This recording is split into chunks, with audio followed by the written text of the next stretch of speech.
Rieccoci in studio, vi ripresento gli ospiti, parleremo questa sera in questa parte della situazione, anzi del referendum e perché andare a votare per quel che riguarda i veneziani e i mestrini, referendum e separazione di Venezia da Mestre. Ci risiamo, l'1 dicembre la data fatidica, i cittadini sono invitati ad esprimere il proprio voto, il proprio parere, la propria opinione, che sia per il no, che sia per il sì oppure il no, a prescindere. Noi quello che interessa è capire anche dietro le quinte come mai si è arrivati a questo, quali sono le ragioni, perché c'è questo malessere che ha portato a questa decisione. Interlocutori con noi in studio abbiamo Giorgio Suppiei, Presidente Venezia Serenissima, Associazione Civica, grazie di essere qui con noi. Grazie a voi. Per il sì. Sempre per il sì, Giovanni Battista Armellin, Associazione Muoversi, grazie.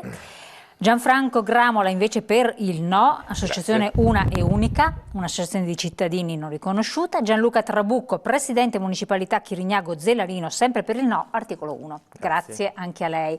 Prima di cominciare vediamo la scheda informativa che ci illustra un po' qual è la situazione, di che cosa stiamo parlando. Referendum consultivo, vediamo insieme. Domenica 1 dicembre i cittadini del Comune di Venezia saranno chiamati ad esprimersi nel referendum consultivo per la separazione di Venezia e Mestre. I seggi rimarranno aperti dalle 7 alle 23. Gli elettori, 206.500, dovranno portare con sé la tessera elettorale e un documento di identità. Nella scheda elettorale troveranno il seguente quesito: è lei favorevole alla suddivisione del Comune di Venezia nei due comuni autonomi di Venezia e Mestre, come da progetto di legge di iniziativa popolare numero 8? L'elettore dovrà rispondere tracciando una X nel simbolo del sì o in quello del no. Il referendum, che costerà alla Regione circa 700.000 euro, prevede il quorum, quindi affinché il voto sia valido dovrà vedere la partecipazione del 50% più uno degli aventi diritto, nonostante il ricorso al TAR dei promotori, che ancora fa mantenere un punto di domanda sulla questione. In caso di vittoria del sì, e se poi l'iter per la suddivisione dovesse proseguire con esito positivo, potrebbe vedere l'attuale territorio comunale diviso nel nuovo municipio di Venezia, che racchiuderebbe ad oggi circa 91.000 residenti in Laguna, e nel neonato municipio di Mestre, che comprende i 177.000 residenti che ad oggi vivono sulla terraferma. Unite dal 1926, Venezia e Mestre hanno visto negli anni altri 4 tentativi di separazione con altrettanti referendum. Nel 1979, nel 1989 e nel 1994 vinse il no. Nel 2003 non si raggiunse nemmeno il quorum. Questa è la situazione. Allora, innanzitutto vi spiego anche un po' le regole di questo gioco, tra virgolette, le spiego anche ai nostri telespettatori. Noi abbiamo un timer, io porrò delle diverse domande, alla medesima domanda risponderanno il sì e il no, ci sarà il tempo, alla fine dovremo raggiungere parità, cioè tanto tempo dedicato all'uno quanto all'altro, in modo da mantenere una par condicio, una situazione di parità tra le parti. Potranno rispondere anche divagare, insomma sarà scelta dei nostri interlocutori, l'importante è che mantengano la stessa tempistica. Quindi in questo caso, in questa situazione della trasmissione, non è possibile intervenire o interrompersi come avviene normalmente anche in altre che abbiamo fatto. Ma tant'è, siamo in questa situazione, cerchiamo di rispettare le regole del gioco, vostro malgrado. Allora, detto questo, io chiedo gentilmente dalla regia, anche per spiegare ai nostri telespettatori, che ci facciano vedere la cartina, dopo vedremo anche più volte la scheda elettorale, la cartina del territorio, eccola qua, Venezia, Mestre. E qui parte un po' la prima domanda, a questo punto partiamo del sì o del no, chi volete, ve lo giocate a pari dispari, è lo stesso, tanto i tempi sono quelli, partiamo dalla mia sinistra.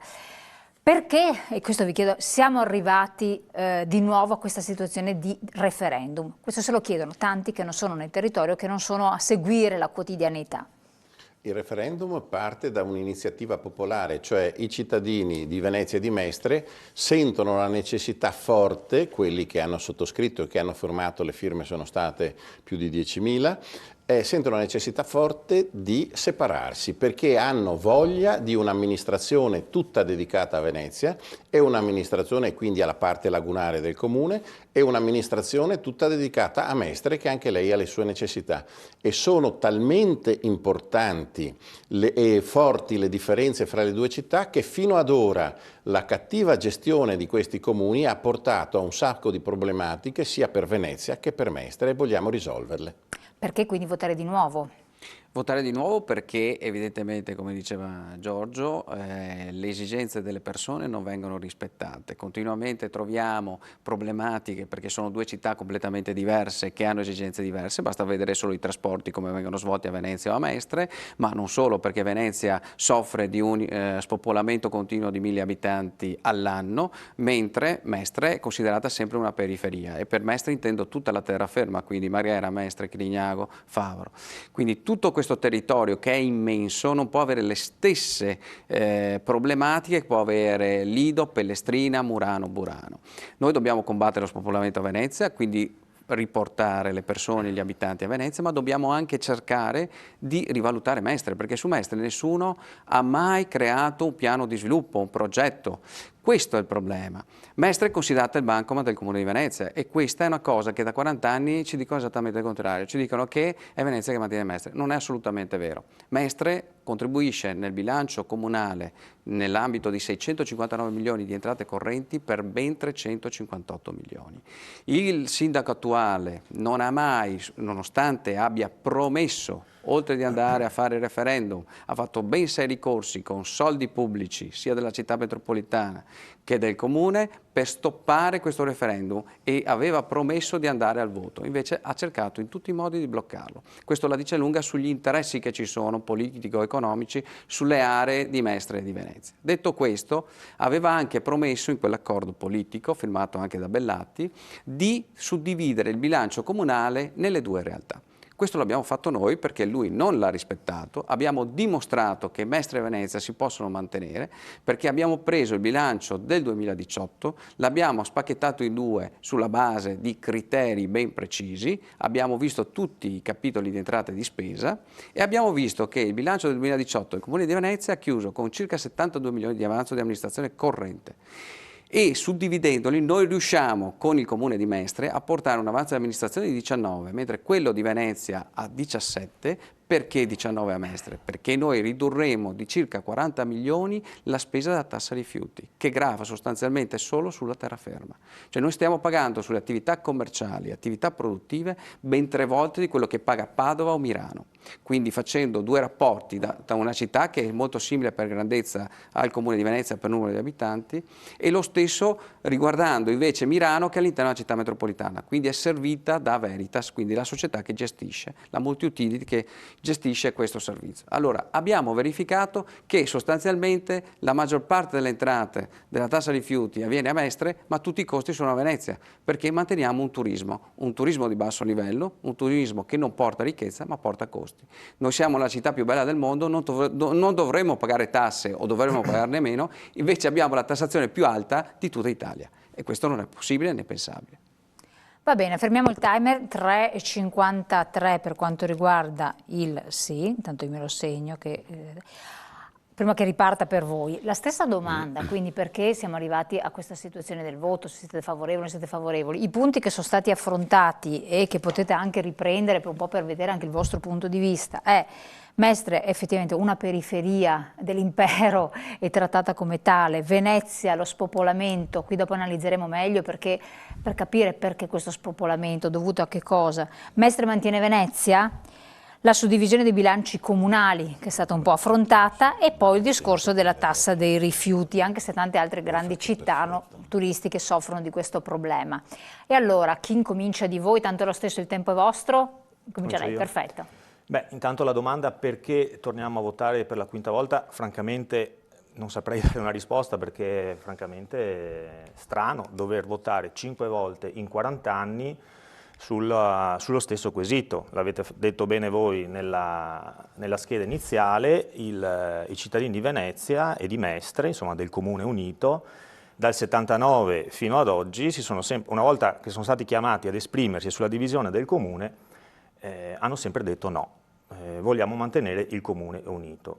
Ma in 40 anni non sono nemmeno 2 generazioni, per cui è vero che probabilmente questa volta voterà anche chi non ha avuto modo di esprimersi la volta scorsa, però è evidente che dal 79 a oggi molti, voglio dire, il corpo elettorale fondamentalmente non è cambiato, quindi francamente è, per quanto mi riguarda, inspiegabile il motivo per cui si debba andare a votare per la quinta volta. Certo, io ovviamente, badate bene, non ne faccio un problema economico, non sono tra quelli che dicono che i soldi spesi per la democrazia sono soldi buttati, non è questa l'argomentazione, è il fatto che i cittadini sono già espressi più volte, il comune, voglio dire, è rimasto unito dal 26, l'avete ricordato, quindi per quasi 100 anni, e quindi, voglio dire, si può continuare tranquillamente in questo modo. Certo, nessuno nega che ci siano problemi in questa città, ma quali grandi città non ha problemi di gestione? Milano, Roma, Bologna.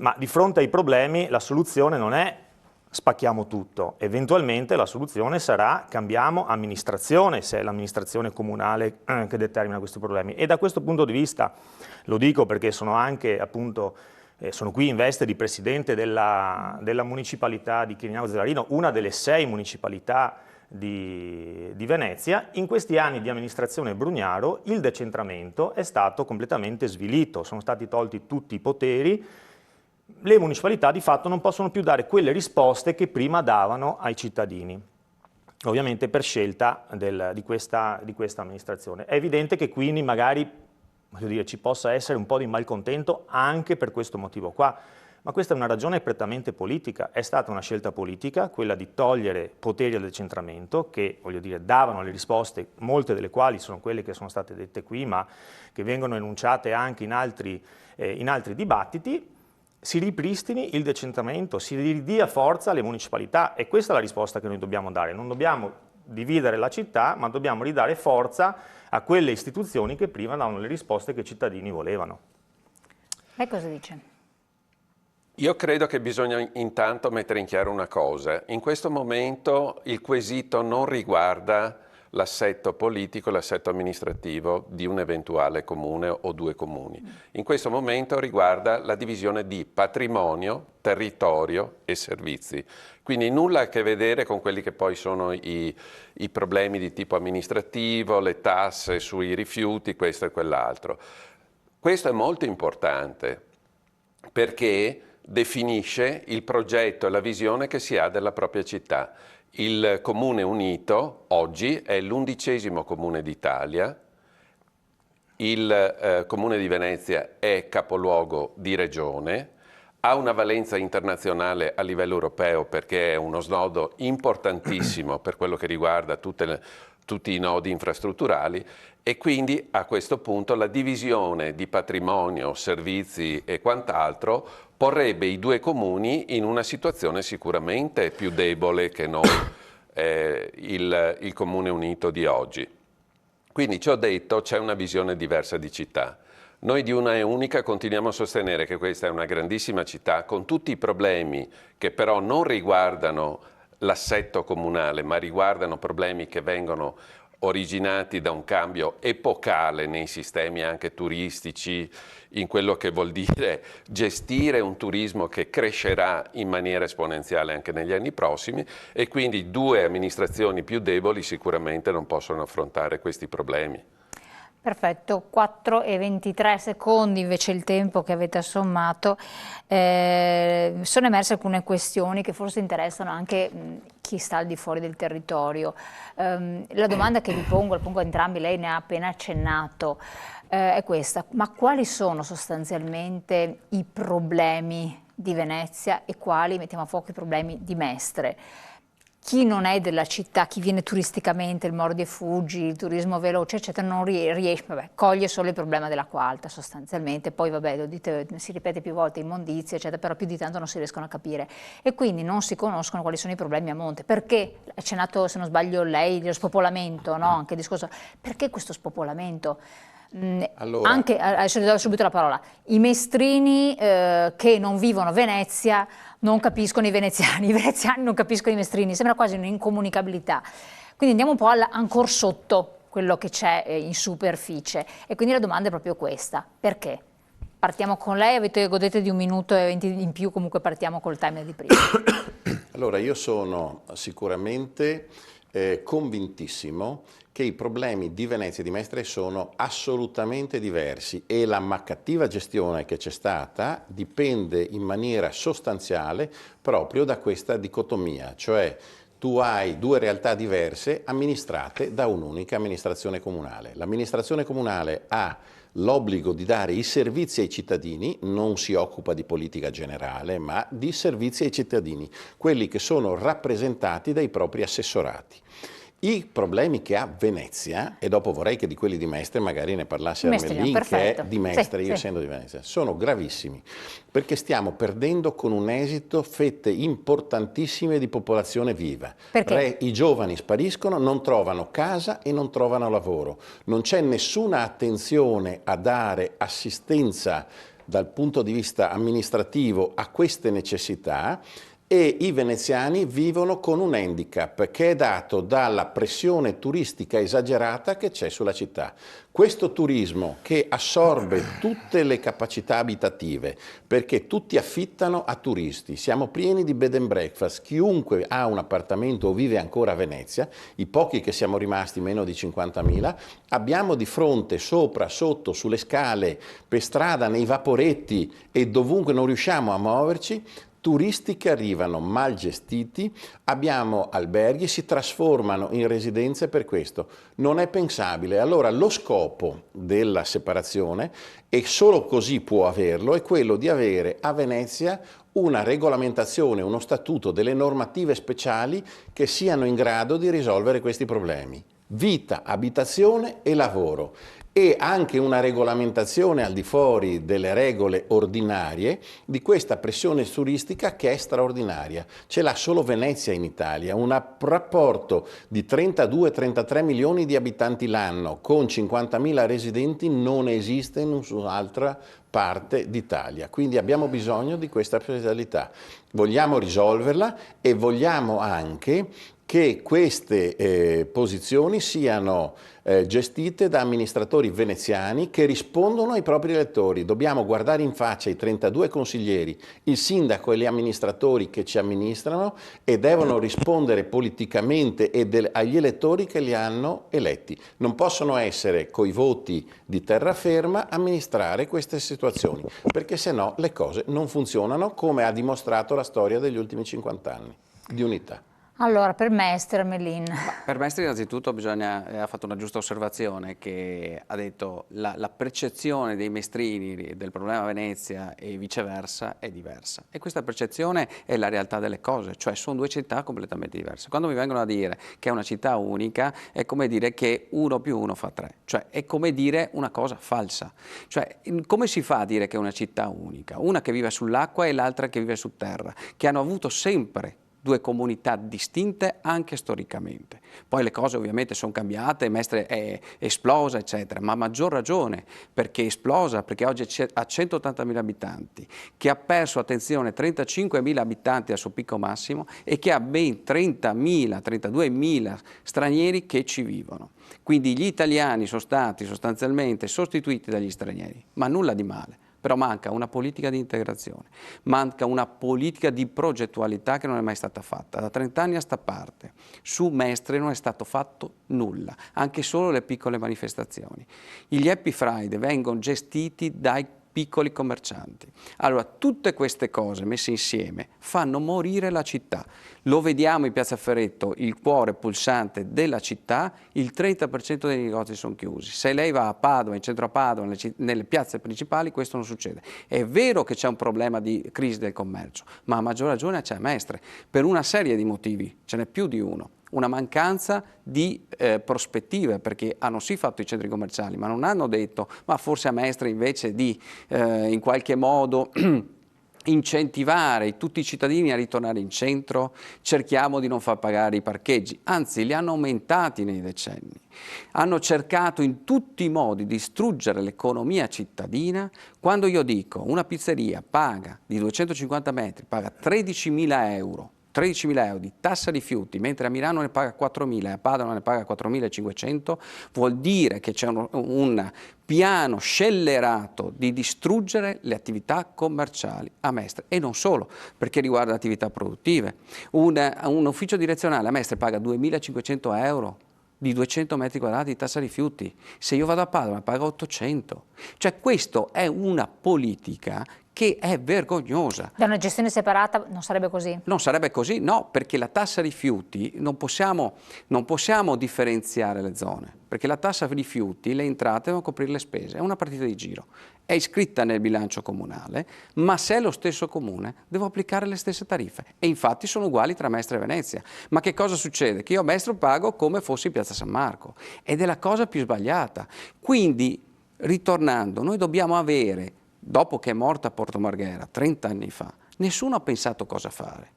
Allora si stanno inventando la ZES, si stanno inventando le cose che è un emendamento alla finanziaria, ma a parte che va contro anche le norme comunitarie, cioè non c'è una progettualità, ci vuole un sindaco di Mestre che segua i problemi, le problematiche dei cittadini, cioè la politica deve dare delle risposte, dare delle soluzioni a problemi anche complessi. Siete stati trascurati allora? Assolutamente, siamo considerati periferia. Quando si dice la città una e unica e che il centro storico è Venezia, già si dice una fesseria. Il centro storico di Mestre è ben individuato, esiste e hanno fatto in tutti i modi per distruggerlo. E ricordiamoci che a Mestre sono stati fatti 3 sacchi di Mestre. E quindi questi 3 sacchi di Mestre, a tuttora il terzo sacco è in corso e l'hanno già completato, con quei mostri che hanno fatto in via Camarcello. Allora il nostro modello di sviluppo per Mestre, la città che può avere veramente tutto, che ha delle infrastrutture incredibili, porto, aeroporto, nodo autostradale, ferroviario, che viene considerata solo per portare turismo di basso livello, ma non si dà lavoro ai cittadini, non si dà lavoro, perché questo produrrà la distruzione di tutto il piccolo commercio, la distruzione dei piccoli alberghi di 20-30 camere, perché ci vuole poco a capire che quando io creo un albergo di 700-1000 camere, io ci metto poco, faccio un dumping, cioè io creo il sistema per distruggerti ed è lì il problema. Benissimo, allora io vi interrompo un attimo, il tempo resta fermo e adesso ci bilanciamo dall'altra parte per capire le ragioni, però la pubblicità incombe, quindi andiamo rapidissimi in pubblicità, poi ritorniamo insieme e riprendiamo i medesimi spunti, a tra poco.